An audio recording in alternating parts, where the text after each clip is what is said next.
everyone, and good morning.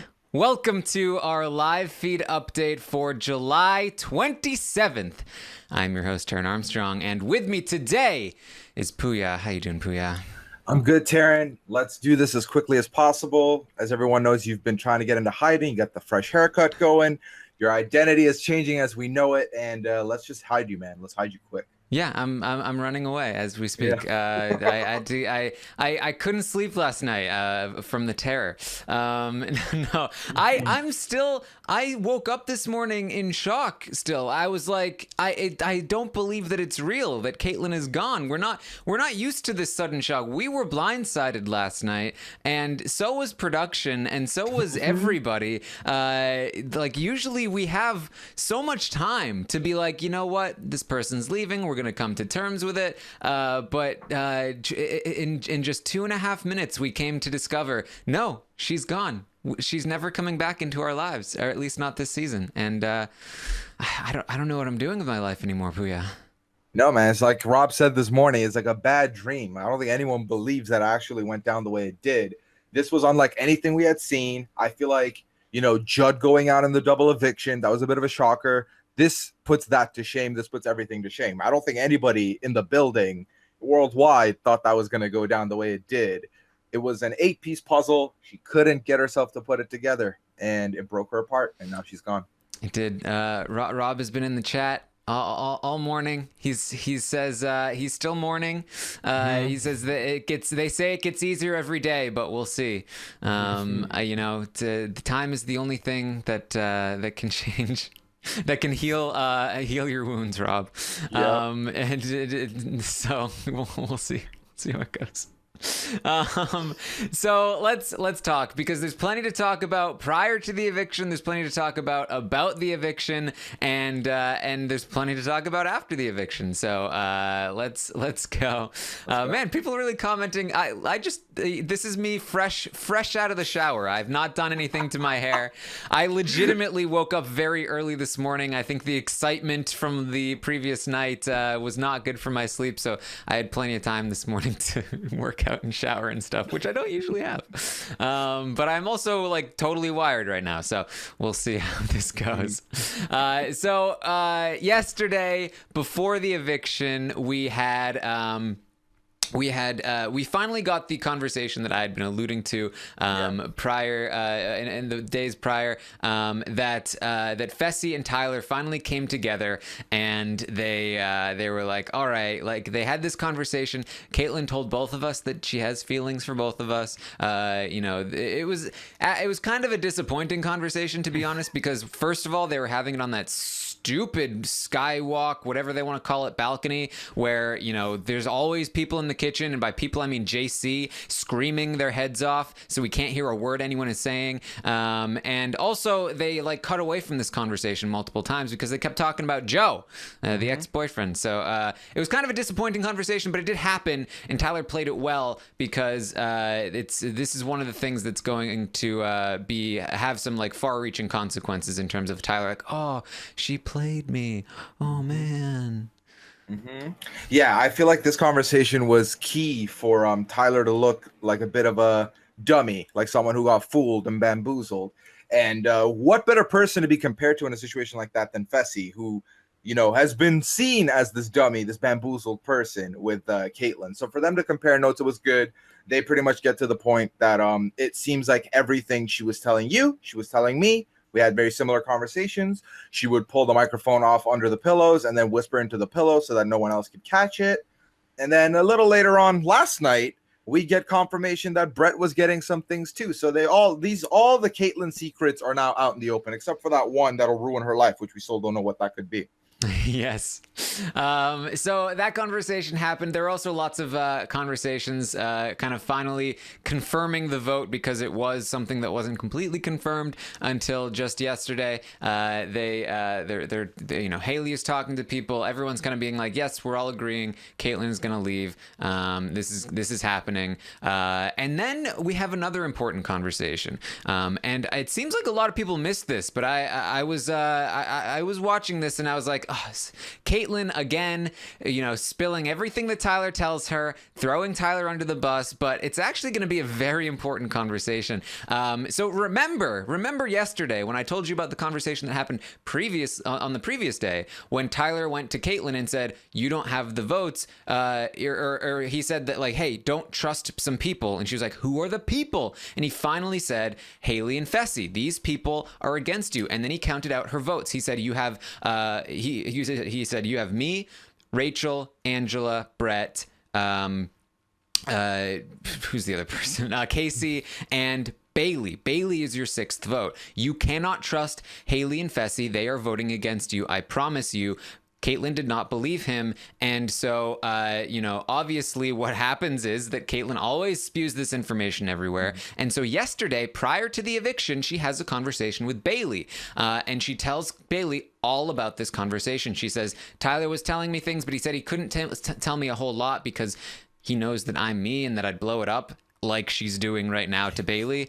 And I was just like, man, maybe it is good for Tyler's game that Kaitlyn's leaving, because she keeps blowing everything up. She keeps telling everybody all of what Tyler tells her. But Bayleigh is like, oh yeah, that was probably the right decision to not tell you everything, actually. That's probably the right decision. And then Kaitlyn says, and the way that she says this is important, she says, he said that you were the only person that I could trust on your side of the house, because basically he said, don't trust Haleigh, don't trust Fessy, Rockstar's on the block. Obviously, that's not somebody she can count on, which means that Bayleigh is the only person that is on Kaitlyn's side, according to Tyler. Kaitlyn thinks this is a lie. Kaitlyn thinks this is not true. She thinks she's throwing Tyler under the bus here. But what Bayleigh is hearing is, hey, Tyler's sticking up for me. Tyler's telling Kaitlyn that she can trust me.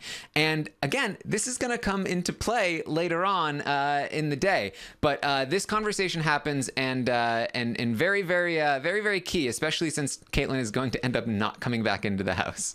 Yeah. And it's one of those things where we've talked about how this Tyler Bayleigh thing is kind of contentious. We talked about it last week, you and I, about how the fact that Tyler seems like the sane one amongst all these crazy people. That's why Bayleigh kind of feels like she can talk to him, she can level with him. But there was always this mistrust. There's always this bit of like, I don't know if I'm fully there with him. I don't know how he sees me completely. And this is one of those few things that can validate it, is that, listen, I don't know what he thinks about my other people, but he's telling her I'm good in her books. Therefore, if she is to come back, she is to win, I'm safe because he's got my back. So it's a very good validating thing to get. We talk about how with Survivor, like, going to tribal is good because you get to see the votes and who's with you and who's not with you. Because of Big Brother having such limited moments of, like, you can vote for one or the other, and there's all these hinkies this season, this is one of the few validating things where it's like, why would he tell his number one ally this if he doesn't believe it? Therefore, it must be true. And Kaitlyn, her delivery was just god awful because she was trying to go for the opposite thing. She ended up just doing him more favors. So.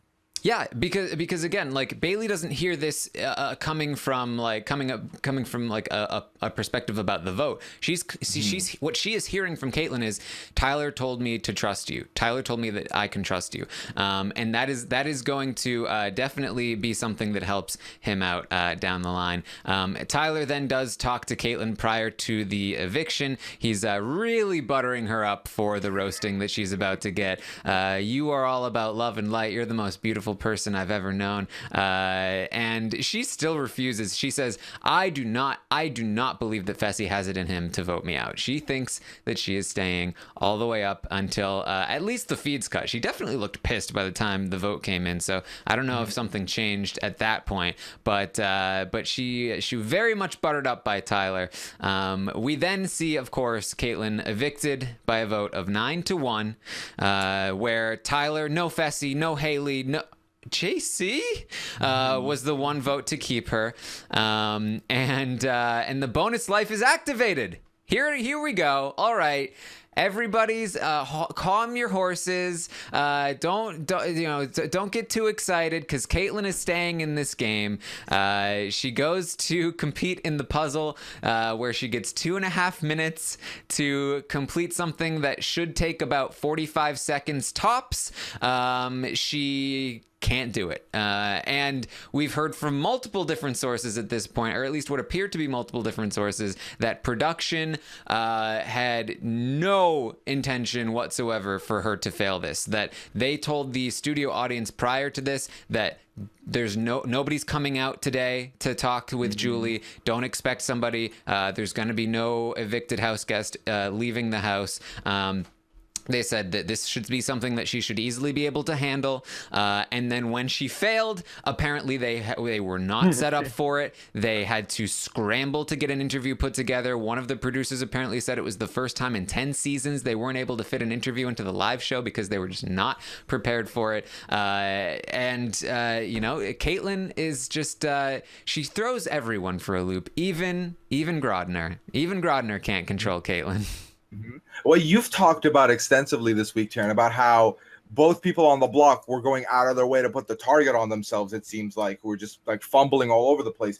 Kaitlyn topped everything by messing that ending up. I feel like 2 minutes, 30 seconds was a weird time to give. It wasn't 3 and it wasn't 2. So you got to imagine it was 2. They bumped it up to 30 just to be safe. Again, 8 pieces. You put them underneath this hole. You set them up on this side and it's done. It should not have taken her that long. You could tell she was panicking. She broke down in the middle. No. She couldn't. She had shut down. It was done. And then when she set it up on the floor and couldn't pick it up, the panic in her eyes, like I feel like that's when I know I'm like, I don't think she's gonna get this done. Like this is not gonna happen. It should. There was no eviction. There was no seat. There was no setup there. We came back from commercial. It was 4 minutes left, and we knew we were not going to get the exit interview. We ended up having to wait for around midnight. Well, alleged midnight ends up being like 1 a.m. To get the interview. This was amazing. Again, none of us thought this was possible. No one. The entire week, we're all talking about how this hasn't been a dud week because it's been very entertaining, but ultimately there's going to be someone coming back. A lot of us were rooting for Kaitlyn to be the one voted out so she could win, come back, win HOH potentially, and watch the house go to hell. But she couldn't do that, and it's just weird. She had to go so far out of her way this week to be evicted. She had so many chances between just like keeping her mouth shut on the block, not trusting Fessy and Haleigh, not, throwing the veto to Fessy. By the way, I tweeted this out. I do believe that she did try to throw the veto. Not that it would have mattered anyway, but right. I 100% believe that Kaitlyn cares more about putting herself in the situation where Fessy is either her superhero or the supervillain, where she's the victim, than she does about the game or keeping herself in the game. So I completely believe that she wanted to be in that position. That's why she would have chosen Fessy regardless of whether or not Haleigh was also going to, regardless of whether or not he promised Haleigh. That's why she made the deal with Fessy, already knowing that he had promised Haleigh. So I absolutely believe that. She put herself in that spot, and then she put herself in a spot where now if Fessy votes against me, it's his fault. It's his fault that I'm going home. She opened her mouth to Angela. She totally got herself evicted. And then like the puzzle is just a perfect metaphor for that whole situation, where then she has so much time to do this and she needs to do so many things to, like, I don't think there's a possible way that anyone could have handled this puzzle worse other than just pull a complete beast mode and just sit down, which she pulled like a half beast mode and sat down for some of it.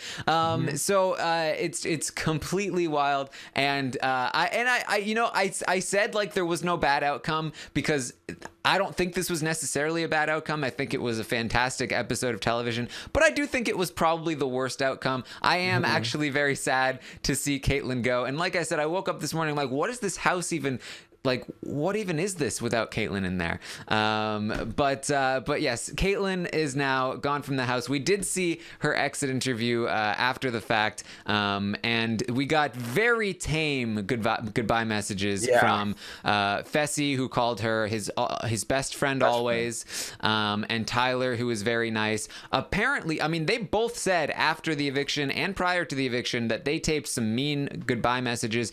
I am assuming that they taped two different ones. I know that Fessy had said one or had made one earlier in the week, and then he made another one. I guarantee you that they just chose to air the lighter versions. They didn't want anyone telling her that her boyfriend had broken up with her. I think, ultimately, especially since it wasn't even for the show, they did the right thing here. Kaitlyn has enough stuff to deal with post house than having to deal with that at that moment. But would have been fun to see. But at the same time, she, after all she went through, I can kind of understand where they're coming from. Yeah, definitely. At this point, she just had the worst possible night. She had an opportunity. She knows she blew it big time. It wasn't even at this point. Also, it was going to be on YouTube, so It's not even on prime time, right? So don't bother. Don't give us that. So I feel like that was the way to go. I have to admit, though, I was very excited for the exit interview. Kind of left it thinking, whatever. Because even her answers to the questions were kind of well, it was meant to be. I hate to say, I don't regret it. It was supposed to be this way. But it was kind of more of the same. That's what makes her so good at being infuriating, is that no matter what happens, she will just say, no, it's just all for the higher good. And that's just what things were supposed to be. And that's why, her ex-boyfriend's sister is please tell us all the dirt, because we don't want her to just come and be like, no, it was just a game and that's what it was supposed to be. Because that's what she's going to say. Sure. Or she's going to be like, you know what? If you can't trust me when I'm in the house doing those things, then it's just not meant to be between us. And she's going to try and spin it like she's breaking up with Joe or something. Yes, Rob did mention she did talk about Tyler's dad with Julie, which I think you could see Julie cringe a bit, oh man, please do not. If anything made me inclined to be all right guys, bring out the harsh goodbye messages, that was one of them. But that's it. Kaitlyn's gone from the game. No more Kaitlyn. I know Brent thinks that means no more Kaitlyn voice, but man, when I find something that annoys Brent, I think we're gonna have to keep it alive. No, I don't doubt for 1 second that's going to keep coming back. You guys are going to talk about it a bunch. The closer we get to finale, you're going to bring that up even more. So, Brent, your worst nightmare has come true. It's happening. You can take Kaitlyn away from our screens, but you can't take her away from our hearts and our voices. So then the feeds are down. The feeds are down for a while. They don't start the HOH competition for a bit here, but when they do finally come back, we have a new HOH, and it's Bayleigh. Bayleigh, of all people, I've been talking all week about how Bayleigh is in the best spot in the house, and what does she do? She goes and she wins HOH. What are you doing to me, Bayleigh? It happens, Taran. This is that season where the one person you'd expect should be fine and shouldn't win the HOH is the one that goes ahead and wins it. The one that really doesn't need the spotlight on them goes ahead and grabs it. So yes, Bayleigh is our new HOH, and it seems like she handily had it, with the exception of Kaycee being close. Is what it seems like. Yes, I don't think we can blame Bayleigh for this. I think that what I heard happened is that she went first. It was one of those kinds of things. It was kind of a luck thing. She went first and got the best time, and then nobody beat her. So she may not have been trying to win this. So I'm gonna reserve judgment on that one. But this is definitely not good for her game. She was in a very good spot, and this could end up disrupting that if she's not careful. And I don't know how careful she's been. She's kind of potentially making some questionable decisions here, but we'll talk it through. Because my immediate thought is wow, okay, Bayleigh won the okay, well, at least she's probably just going to put up Brett and Tyler. That's the easy choice. She's bonded with the women, so on and so forth. But Tyler is one of the first people she talks to when the feeds come back up. And man, Kaitlyn is gone, and all of a sudden Tyler is just back in the driver's seat, doing some very good work with Bayleigh. Oh man, it's just been It's been such a tough week for me, you know. Oh yeah, just everything with Kaitlyn and yep. Kaitlyn was just, you know. I talked to Fessy and we found out some things, and you know, I'm still reeling from that a bit.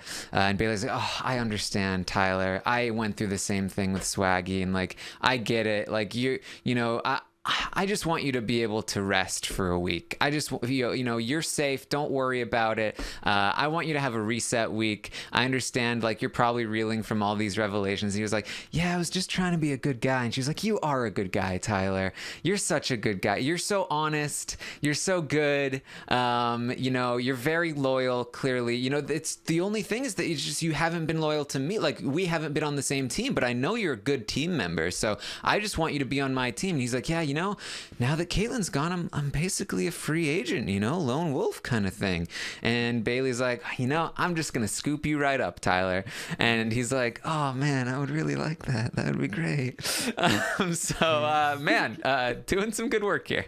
Yeah, I mean, literally all it took was Kaitlyn to go for all of his emotional capital to open back up. Now he can reinvest all of that time and all of that control in other people.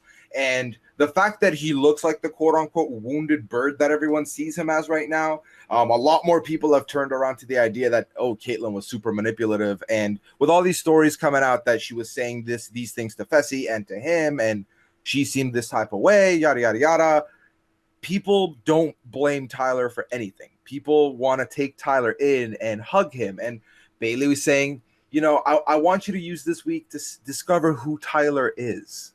So Tyler kind of gets off scot-free here, honestly. It's looking pretty good. Obviously, his name did come up 1 or 2 times last night, as it should.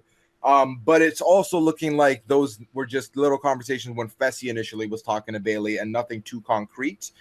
He did talk to Bayleigh and say, it's like, if you want to put me up, it's fine. Just, you know, give me a warning. Like, that's, you know, obviously, because Homeboy's got the cloud, so he's just, you know, trying to make that happen.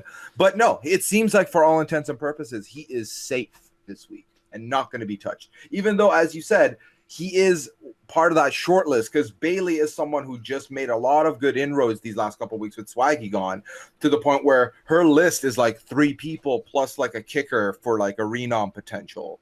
So then the thing is, with us watching JC give that hinky vote last night, no one's buying that it's Tyler. Everyone's buying that Tyler's being set up to be, you know, framed here. So people are more concerned about that. They're just sorry that Tyler has to deal with this rogue vote nonsense. Yeah, nobody even close to thinks it's Tyler. They all immediately thought somebody is trying to frame poor Tyler. Apparently, I think this came out last night. I think this was potentially when the feeds were down. Bayleigh said that Tyler came to her crying before the eviction. You know, he really put in some good work with Bayleigh, both prior to and after the eviction. A lot of people thought that Bayleigh might be playing Tyler here, but I really, really don't think so, considering all of the comments she made after this conversation.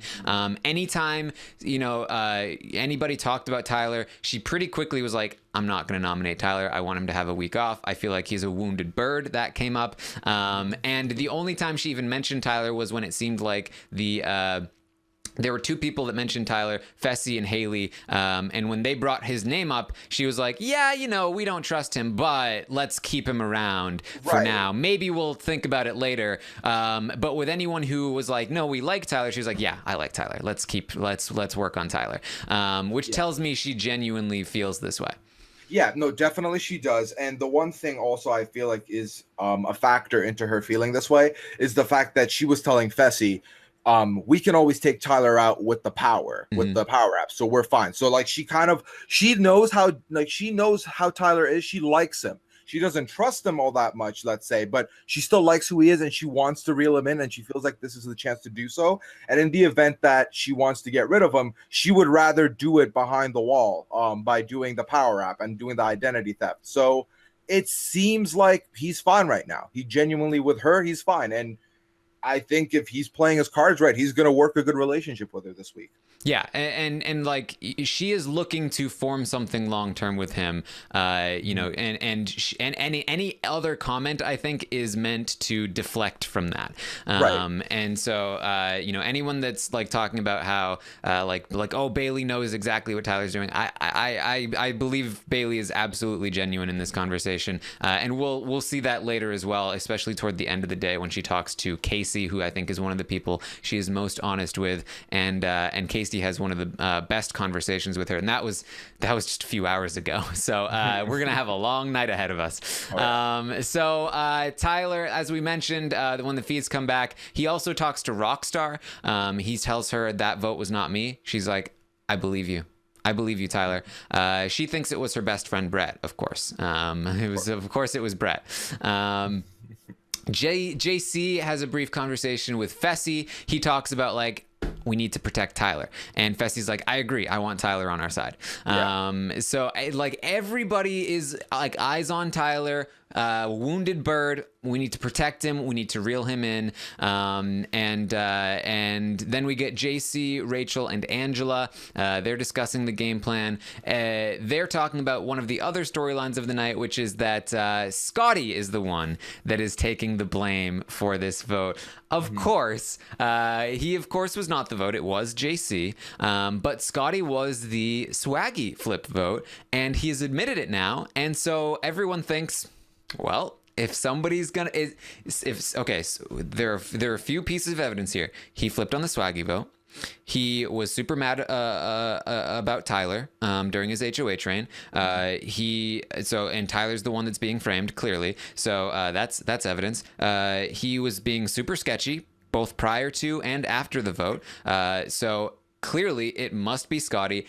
Almost everyone believes it was Scottie. Nobody suspects JC. Nobody suspects Tyler. They all. Some people suspect Rachel. Some people suspect Brett. But almost everyone thinks it was Scottie. And so Rachel, JC, and Angela are going to talk about like, all right, hey, let's try and get Scottie nominated, Scottie targeted.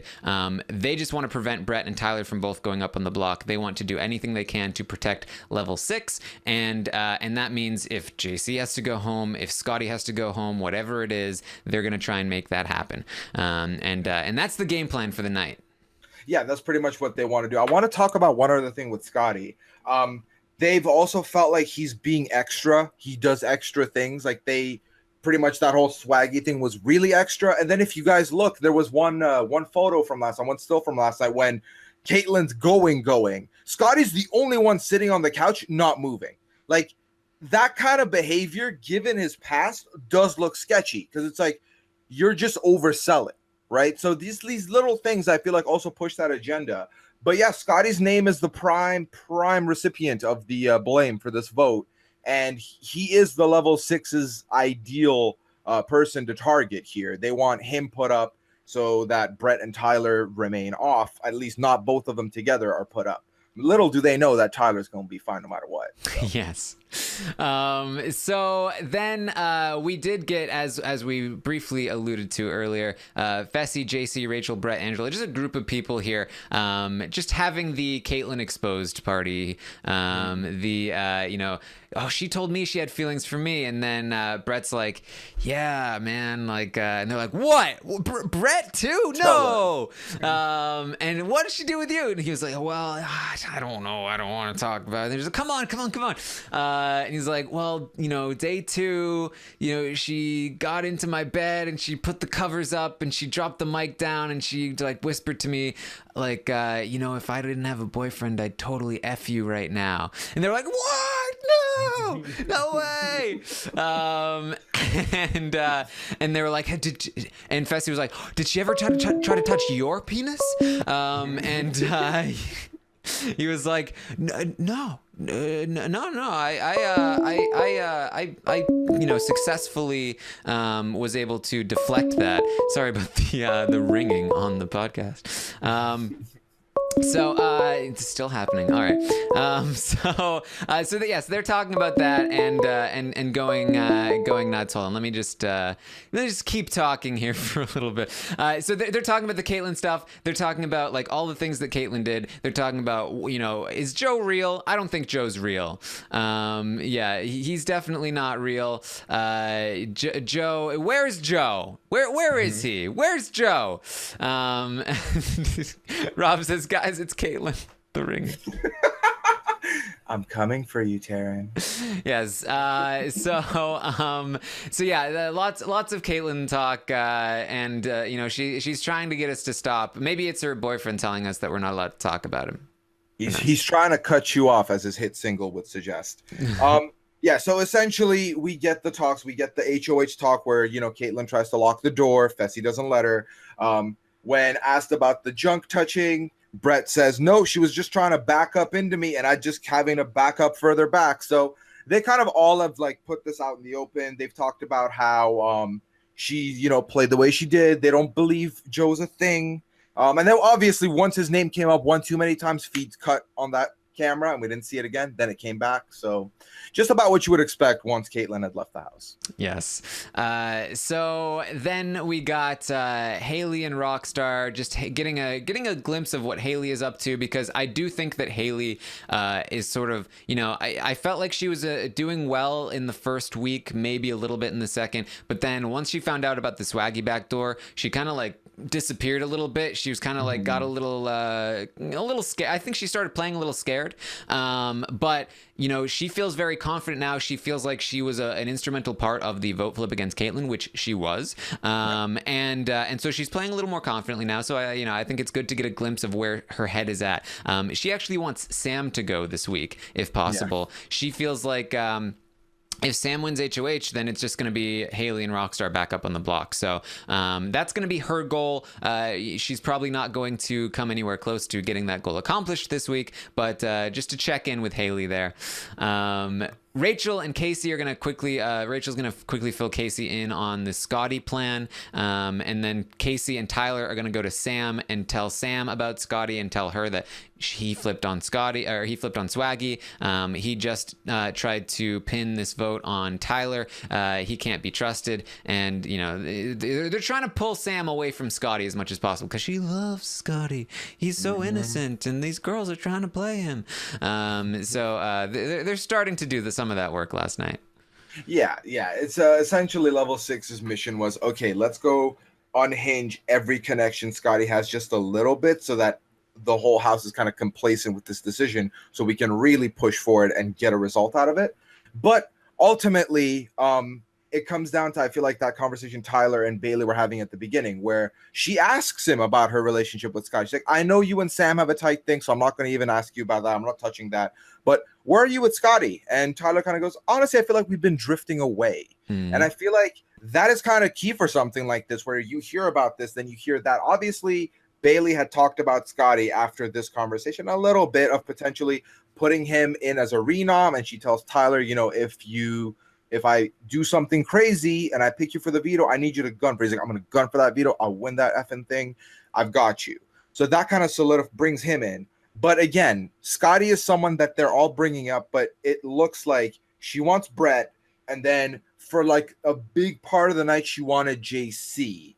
And then after her talk with Fessy, maybe Rachel comes into the fold. So that's like the four people shortlist you're seeing right now is Scottie, JC, Brett, and Rachel.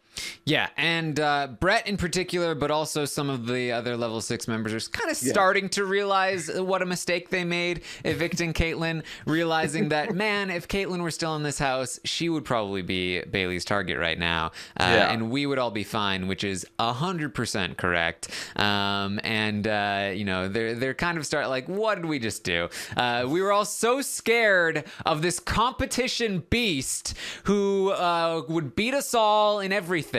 I guarantee you Rockstar would have been able to put that puzzle together. So a bit of a mistake there. But yeah, so Then we're gonna get the HOH room reveal, and then we're gonna start to do one-on-ones. And the first person up is gonna be Haleigh, who starts in on, oh, I'm fine with whatever, but Sam is kind of threatening maybe. And Bayleigh's like, oh, I'm really close to Sam. She's like, oh, okay, that's fine, that's cool, whatever. I didn't really think that. I just she kind of came at me about the guy thing, and Bayleigh's kind of like, well, she did kind of have a point. I was like, what are you serious right now, Bayleigh? Come on. We're all rooting for you, Bayleigh. Don't say that. And Haleigh's thing was like, if she wins again, she's probably gonna put me and Rockstar up again. And then Bayleigh's like, nah, that's not happening. But I want you to be my confidant. I want you to be my advisor this week. I want you to be my eyes and ears outside of this room, gather information. She essentially says the similar thing to Rockstar. I feel like she wants these two to be out there and work the people. Haleigh said she's going to work on Tyler, so that's going to be a plan in motion. And Bayleigh's just going to try and take as much information in as she can. And I'm not sure, Taran. I don't know what I missed. I didn't realize Bayleigh and Sam were this quote-unquote close. Well, it happened last week, or at least a large part of it happened last week, because they had a lot of different conversations. Part of it, I think, was Bayleigh trying to prevent herself from being nominated as the replacement, but they especially had a long conversation that time that Bayleigh came up and interrupted Sam's conversation with Tyler about the replacement nominee, and then cried to them about how she doesn't want to be the angry black woman, and then she came out about the pageant stuff and about her JC argument, and Sam was just like, I love you. And so yeah, Bayleigh is kind of like, no, Sam kind of has a point, Haleigh. And they kind of argued about it a little bit. And then Bayleigh is like, okay, so now you need to use those feminine wiles and go get Tyler. Go back to Tyler. And Haleigh's like, yeah, now I feel like I can talk to Tyler again. We were pretty close in that first week. So maybe that's something that I should be doing. But of course, as soon as she does that, she's gonna find out that the real anchor here is Fessy. Tyler's got a lot of hair to play with. That's really threatening to Fessy. So yes, they have this conversation, and this is when Bayleigh reveals, here's what I'm thinking.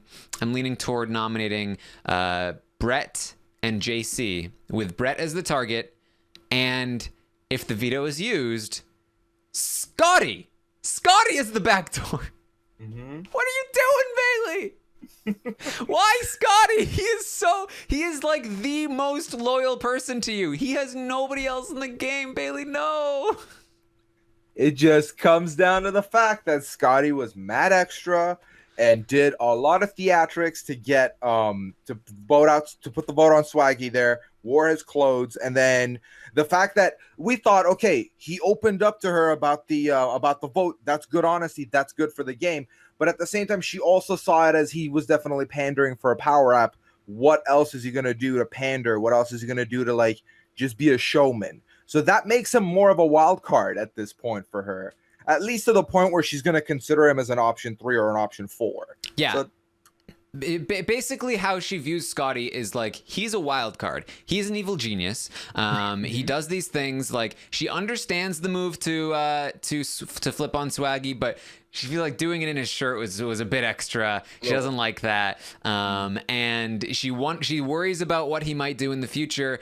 Her general feelings are like, Scottie, he's kind of an evil genius, but at least he's our evil genius, which is half true. He is theirs. He's not an evil genius, but he is theirs. Right. Yeah. So she doesn't really want to target him, but he is in the crosshairs, and I would not put it past this week to see a Scottie eviction. It's definitely possible, especially considering the influence that the level 6 women have on Bayleigh, but we'll have to see as we go through these conversations. So that's the plan. They both, like I said, think that Scottie was the hinky vote, but they both think it's probably not worth getting Scottie out, but maybe being used as a pawn or a replacement in a veto scenario, at which point, if Scottie touches that block, get ready to say our goodbyes. I think Scottie will go home. So then we had Angela talk to Bayleigh. They had a brief but good conversation. Bayleigh really likes Angela. Angela was the person that Bayleigh bonded with the most early on in the game, but then Swaggy kind of had a thing with her, and so that kind of tore them apart. And then and then Bayleigh's like, nah, like we can be friends again now that Kaitlyn is out. Like she, a lot of people talked about like this house is so different without Kaitlyn. It just feels like there's a pressure that's been lifted from it, and it's like, yeah. And we're gonna miss that pressure. So they feel very good about that. They talk about the women's alliance. They talk about how they want a woman to win the game, and they both say that they will not under any circumstances vote for a man in the final two if he is against a woman. They will only vote for women in the final two if they are on the jury, and they also call themselves the Amazons. Yep, that is their new nickname. Shout out Rob Sesternino in the chat. It's an homage to your season, we all know that. And that was a big theme last night, Taran, where they talked about the women's alliance. They talked about, I believe she was talking to Haleigh about this, where, well, we shouldn't put all three men. It shouldn't be two men and then Renom man, because then we're out in the alliance. So that came into play, and that's where Rachel's name starts coming up, because Bayleigh's like, I feel like the only woman I'd be comfortable putting up at that point is Rachel, but also I feel like Rachel's going to be livid, because Rachel has seemed to be pretty upset about little things like that, like hosting the veto, like they had this conversation about HOH and who would be hosting, and she seems to take it personal. Another thing is that apparently when Bayleigh won, Rachel was not all that enthusiastic, was not celebrating that Bayleigh won. So these are all little key factors that have put Rachel in the crosshairs. Again, not to be voted out, just to be renommed. She feels justified in doing that, but also it comes back to the fact that if Rachel's like this, if she's a little hot-headed, Bayleigh knows that. Bayleigh's worried that Rachel might take it badly. So that's why someone like Scottie is still up there for consideration, because, you know, little old Scottie is not going to cause a Winston-like tantrum and be mad. And I feel like Rachel probably would be more likely to be like that. So that alone is enough to keep her somewhat safe for right now. But obviously, as the week goes on, she'll have to make the decision whether it's going to be a Scottie renom or a Rachel renom. Yes. After hearing this conversation, I feel like maybe Rockstar stock should go up at least $1, because I think Rockstar is the most likely final two GOAT. And if Tyler's the one dragging her there, and there are a lot of women who are only willing to vote women, we could see a Rockstar upset or something along those lines. And we know how well that went for Big Brother 18 leading into Big Brother 19. So maybe we need to be a little wary of that. Because then we'll see Tyler on Big Brother 21, and because he didn't win, and then all of this stuff. So watch out for that. So yes, they have that conversation. Then Fessy comes in. She tells Fessy she's thinking about putting up Brett and JC, and Fessy's like, "Whoa, no! JC is a no-go. You do not put up JC. He is my little guy. I don't like that at all." And so she does mention Rachel as another option. Like, okay, maybe I could put up Rachel. Fessy pushes really hard. He says JC is an asset for us. We should not be putting him up. He is good with people. He can help us. He is loyal to us. And Bayleigh pushes back a little bit, but Fessy actually does some good work here for JC. It does seem like she has been swayed a bit toward the end of the conversation, more toward putting Rachel up on the block. That also seemed to be in line with what Haleigh was saying, as you said, where Haleigh was telling Bayleigh that they should try to put at least one girl up to avoid really just outing the all-girl thing. So that, this is going on. Fessy, Fessy's actually, like, again, now that Kaitlyn is gone, Fessy is actually playing the game a little bit, not super effectively, but he has some sway here with Bayleigh, and it does seem like he might be able to protect JC in this spot. But there are going to be some more effective players who are also in Bayleigh's ear that might be better at this. So we'll have to see where this goes. I think we'll keep going. I don't want to speculate toward the end of the day. Is any comment on Fessy, Puya? No, there was one thing when they were in the room talking about the whole revelations with Kaitlyn, that whole group. He talked about something along the lines of, "This is the first time I've had to fight the urge to do something for 31 days plus sequester." I was like, "This is you fighting the urge? This is awful." So that's my only take on Fessy so far. That's non-game. I know that, but I feel like you guys should know that he is thinking these things. Yeah, Fessy was like, it's weird. Like I haven't even it hasn't even been hard not having any, getting any. Hasn't even been difficult. Fessy, we watch you every single night, all over Haleigh, like Caleb to a pickle or something. I don't know. A pickle and a banana. It's you're all. Don't be telling us that you are finding it not difficult at all, sir. Then Rockstar goes to Bayleigh. She is, of course, happy to hear that Brett is the target. Her best friend is going to go up on the block. Rockstar starts up with, I don't think you should nominate Tyler. He's a wounded bird. And Bayleigh agrees. She's like, yeah, I wasn't thinking that. We're on the same wavelength. No Tyler nominations here. Bayleigh, who used to hate Tyler, is now on Team Tyler. And Brett really took the place of Tyler there, and that was really all Rockstar had to say. She just wanted to make sure that Tyler wasn't going up on the block, and she's happy that Brett's going up on the block. That was her 2 cents. It took her a week of insanity to finally get what she wants, so she's happy with the result. And this just, again, it comes back to the fact, it's pretty amazing how much, because everyone is saying the energy, everything feels different. They feel like the pressure's off without Kaitlyn there. So they can only imagine how different Tyler feels without her there. Like Tyler goes from being double the size to being this big now because he's so frail and fragile without her to their eyes. So he's getting the week off. He's getting the week off. He shouldn't be getting any time off. But he has a week off to regenerate and rebuild everything, reinvest all this emotional capital he is now, sold out and is ready to put in other places. They're giving it to him. So it's pretty damn cool. And I'm not going to sit here and say it's all through his own work. There's just some oversight here by a lot of people and, some fumbles that should not have worked in his way that have.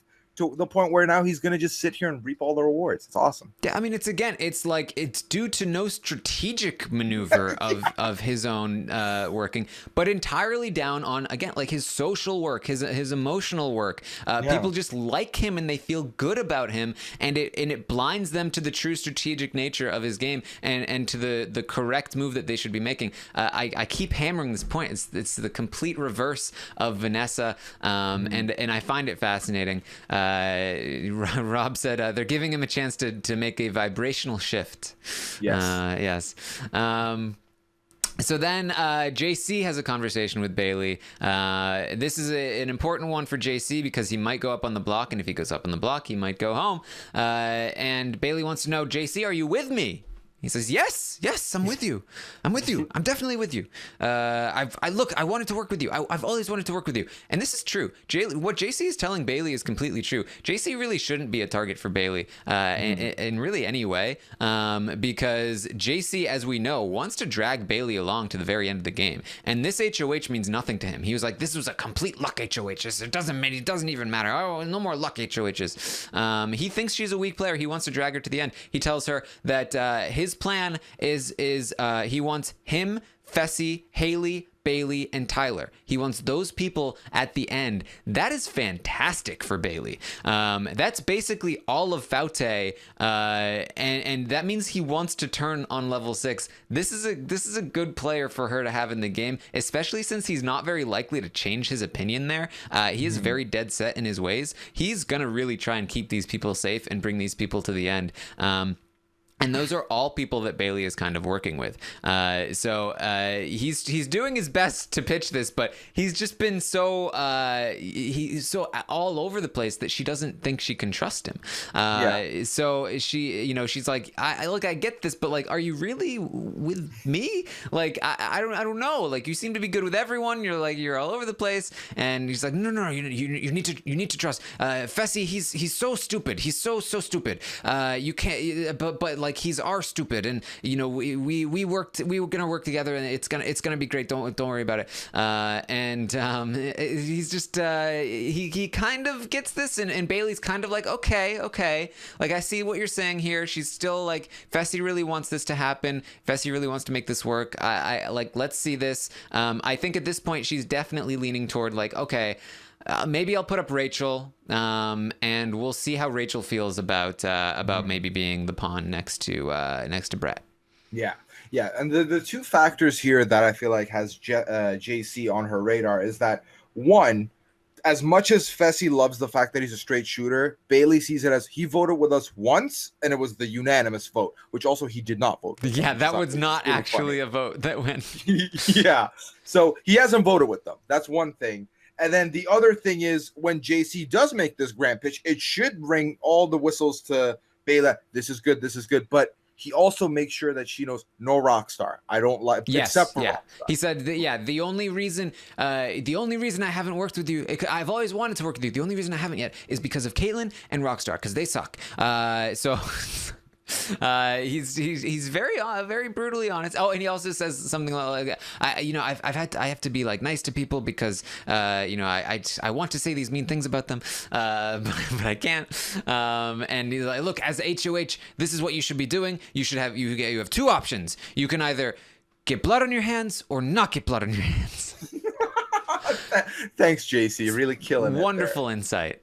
Yeah. So Bayleigh, I think at this point is in fact leaning toward Rachel as a pawn, even though she doesn't like pawns. And so she then has the conversation with Rachel. And she tells Rachel, Brett is my target, but I need somebody to put up next to him. I don't like pawns. I don't want to call them a pawn, but I need somebody to put up next to Brett. And Rachel's like, so you want me to be a pawn? And she's like, no, I don't. Like I said, I don't like pawns, but maybe as somebody to put up. Maybe. How would you feel about that? And Rachel's like, I do not want to be a pawn. I don't like that. And Bayleigh essentially, and I was really like not really feeling how Bayleigh was handling this. She really basically just told Rachel straight up, it's probably gonna be either you or JC up next to Brett. And it's just like, oh, now that information is out there, and even the person you don't nominate as a pawn is gonna know that you wanted to nominate them as a pawn. So it's almost the same thing. And so Rachel is doing her best to try and convince her not to. She's trying to throw out some other names. She's like, what about Angela? What if you put up Angela? Bayleigh likes Angela more. Sorry. Bayleigh's like, no, not putting Angela up. They'd vote her out. Well, what about Rockstar? No, I'm not putting Rockstar up. It's like really just emphasizing the point. Like, I'm thinking about putting you up because I just like other people more. And so ultimately it comes down to like, okay, well, I'll think about it. We'll see how this goes. Yeah. And honestly, it's like trying to rebrand the word pawn isn't exactly going to change the story here. It's like, you can't be like, can you just be the seat filling specialist today? It's like, no, I still know what that implies. So it's not going to happen. Again, it goes back to the fact that she kind of knew Rachel was going to lose her cool on this. And if once she puts her up, it's kind of a situation where I think she's going to bank on the fact that Angela knows where they stand. Angela will talk Rachel, calm her down. Others will calm her down. They'll make her feel all right with this, even if she's not all right with it at the moment or in like live when it happens. They'll be fine. Yes. So Rachel leaves. Then Bayleigh talks to Scottie. She asks him if he flipped his vote this week. Mm-hmm. He says, nope, wasn't me. And she goes, sure. She does not believe him. He says he thinks it might have been Rachel, and all of this stuff. He is not going to come off as very convincing here. He is no Steve. He's no Steve. He says, here are the four options I think that you should consider nominating: Tyler, JC, Sam, and Brett.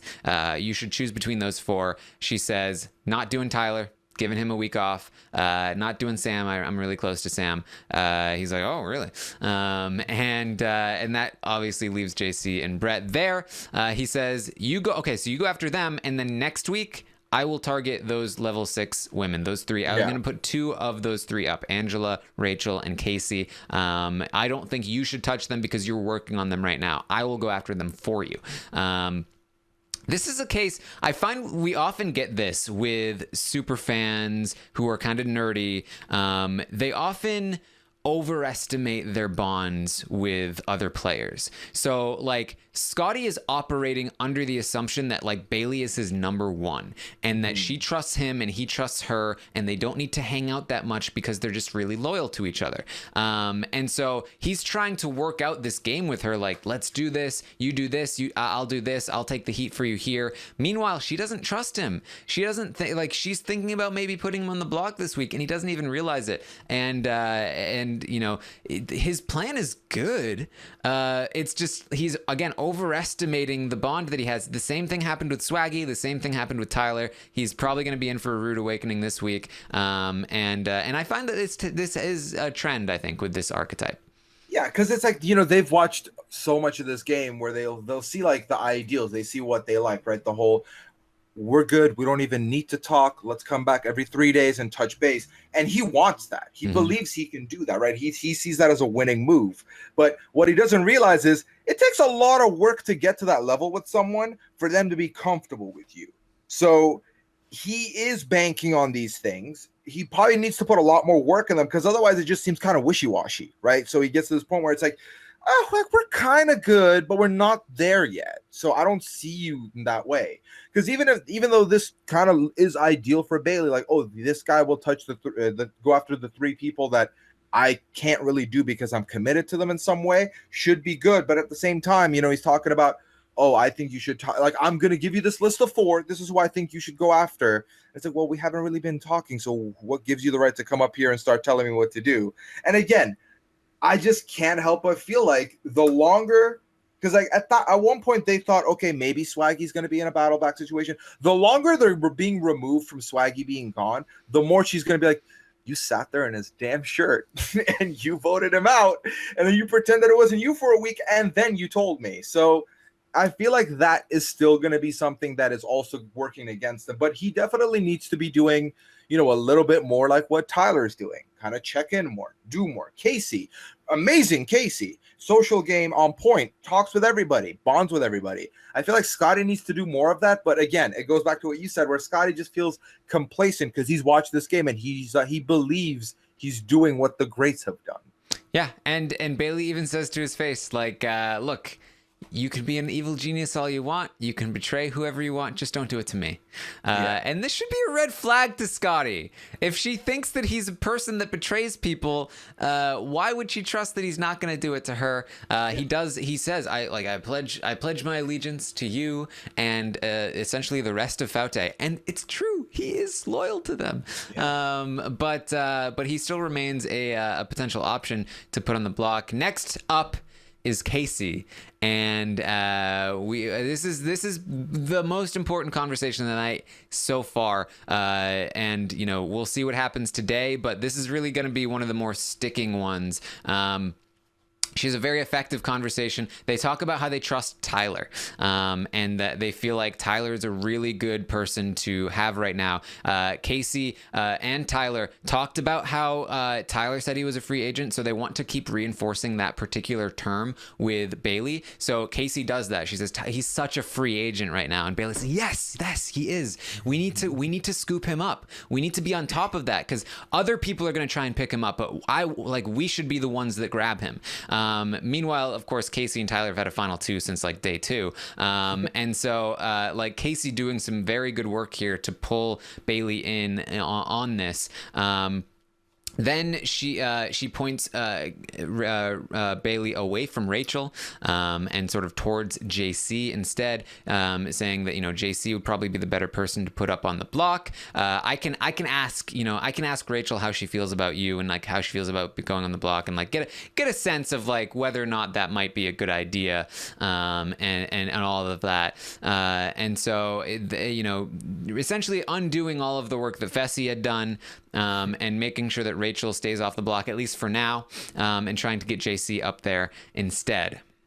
Yeah, and it's interesting because I feel like the way Kaycee carries herself and the way she talks, when you have her seal of approval, it's very powerful in this house right now because Kaycee hasn't been seen as someone who's like caused any rifts. No one has a problem with her. So if you're good with Kaycee, it's kind of like you're universally beloved. You should be seen that way. So her giving the Tyler bump is really great. The words they used was great. This alliance might be my favorite, the Tyler Kaycee of it all, by far. And it'll be interesting to see what she says moving forward today with the Rachel of it all, and how she's able to relay that back to reinforce potentially JC goes up. Because again, we have to remember that yes, JC's been with them, but JC hasn't been in the level 6 or the level 5 now. JC has been on the outer looking in. So if they have to pick, they're going to pick JC going up over one of their core own. Yes. So. And the chat just reminded me, I did forget the Brett conversation with Kaycee. It was very inconsequential. He just went up there. He was like, hey, so on and so forth. Very similar, actually, to the one he had with Scottie, and where Scottie was like, oh, he's got the mist. Bayleigh was just like, okay. Like, it was very, very, very basic. Nothing really to note there. He remained her target after the conversation. So nothing much to mention there. So back to Kaycee and Bayleigh. Kaycee is telling her, thinking about it, Brett versus JC, this is the last week before jury, and, Brett would be a better juror, don't you think? Just thinking about it, just throwing ideas out there, Brett would be a much more logical, kind of juror. JC in the jury house. Could you imagine JC in the jury house? Oh my God, he'd be a terror. And Bayleigh's like, I hadn't thought about that. That's a very good point. And starts to come around on the idea, maybe we should get JC out instead of Brett. And Kaycee is, trying to reinforce this. She's like, I have a good relationship with Brett. I can ask him where his head is at regarding you. I know you're not one of his targets. And, if it ever came to that, I could probably sway him to not target you. I don't think I could do that with JC. And Bayleigh's like, okay, yeah. I'm kind of like, this kind of makes a little bit of sense. And now all of a sudden, JC might be one of the targets here. He is in the line of fire. This is dangerous for him. Mm-hmm. It's very dangerous for him. And it's interesting because once you get to that point of jury, it's kind of like you look at them as two lenses. One lens is obviously, are they going to vote personally or are they going to vote strategically? So right now it looks like the edge is to Brett because they can sell it that way. Brett seems more level-headed. He seems less likely to have outbursts. Bayleigh's someone who's had these a very rough conversation with JC in the past. She knows how he behaves. She knows how he talks. Brett seems a lot more level-headed, given that she also witnessed firsthand how Brett handled the Rockstar situation and stuff. That's one. Two is as a for lack of a better term, as a flatmate for the remainder of the summer. If you end up in jury, you're going to be hanging out with them all the time. So again, JC, you talked about it today, Taran, about how every time we're on that damn balcony, JC's so loud everyone can hear him. He hogs the oxygen. So that's another factor to consider here too. And again, it goes back to the fact that just Kaycee is so damn chill. And when Kaycee talks to you, you feel like you're just hanging out with, one of your friends, like very out of the game almost, to the point where she can talk to you and give you advice and stuff. And you feel like this person's looking out for me. They're looking out for my betterment. There's no agenda here. Like, she's telling her, I'm pretty close to Brett. I can ask him how he feels. I can find out stuff you want me to know. And she doesn't take this as she's close to Brett. Brett's not close to me. This is a problem. She sees it as, Kaycee, what a lad, looking out for me. I love you. Okay, I like where your head is at. So again, Kaycee doing ace work last night. Yes. So that's where, Bayleigh's head was potentially at after the Kaycee conversation. She then talks to Fessy again before the night is over, and he is going to once again push very, very hard against JC, even going up on the block. He might have, again, kind of like scared her away from doing that. It's hard to know how effective he was here. It seemed like Bayleigh was pushing back more so than she had been previously in the night. But I don't think her mind is set yet on the nominations. I think what she was telling Fessy, and again, this was like an hour and a half ago, less. This was like it was about an hour and a half ago. where she was essentially saying like probably like Brett, Rachel, Brett or JC, Brett and JC, and she even in this Fessy talked a lot more about like maybe we should take Scottie out this week, maybe that should be the option, which was like seemingly came out of nowhere because you know she was off of, now she's thinking maybe not Brett. And if Fessy is saying not JC, maybe it should be Scottie, because she seems to be, you know, one of those three seems to be one of the people that she would want gone. She definitely wants a guy to go, and then maybe Rachel in there as a pawn somewhere, either as the replacement or the initial nominee. And so it's seemingly coming down to this stuff. So we'll just have to see. I'm sure there are going to be more conversations. I mean, like Bayleigh like just went to bed. So she's going to be out for a while, and I don't know how much time she'll have to talk to people before the nominations now. So we'll have to see what happens today, and then with the nominations, a lot left up in the air, a lot of game to be played this week between who's going to go up and then who's going to be the targets, who's going to have the votes. It's going to be very close if Level 6 decides to go against the consensus. So very, very interesting, and it could all come down to Sam's vote. If it's something like Brett versus JC or something along those lines, and Bayleigh does still want Brett out, and Faute is voting Brett out, then Level 6 would have the votes to keep him if they do have Sam. But we know Sam loves JC, so this could be an interesting week. Yeah, as long as Sam doesn't 2.1 cup her damn vote, I am okay with whatever Sam wants to do, as long as she picks a side, plays the game. The other last thing I want to say here, Taran, is that this whole last week, they're talking about how JC was advertising the whole, if we get rid of Kaitlyn, we have Tyler again. Tyler's available. I feel like that was a mistake for him to like push so much, because now you're looking at it the way Fessy keeps defending JC. I feel like if Bayleigh has a little time to think about it, she'll be like, he's really trying to keep him. If I get rid of JC, Fessy is mine forever. Fessy is mine till the end of time. The only person he's pushing to keep and defend so much and talks up so much is JC, not counting Haleigh, of course. So this is another factor going into it where I feel like from when the night, with the night going on, the one thing that was for certain is that Rachel is not the target in any sense of the word. She's only there as a placemaker, as a pawn to diffuse this whole women's alliance from being blown out of proportion or being revealed. So it's one of these three guys being the target. Two of them are going to go up for sure. And we'll see. Oh, not for sure, but like at least initial and then post. So we'll see how all that falls down. There's not all that much time left in the day for today once they wake up. So we'll probably see a rapid fire once they wake up, be on top of it. It's going to be fun. Also, if I can make a request, since I'm not going to be here and you're going to be here with Liana tomorrow, can you guys have a Kaitlyn Twitter watch? Make sure if you see her on Twitter, you let us know what goes down, because I need to know. I need the goss. Of course. Yes. You know, there's I had something I was gonna say, and then the prospect of Kaitlyn on Twitter just wiped it from my mind. I can't remember. Yeah. All right. I guess that's it. Anything else you wanted to say, Puya? No, not that I can think of. I think everything was covered, and all eyes on the new week. Should be fun. Yes.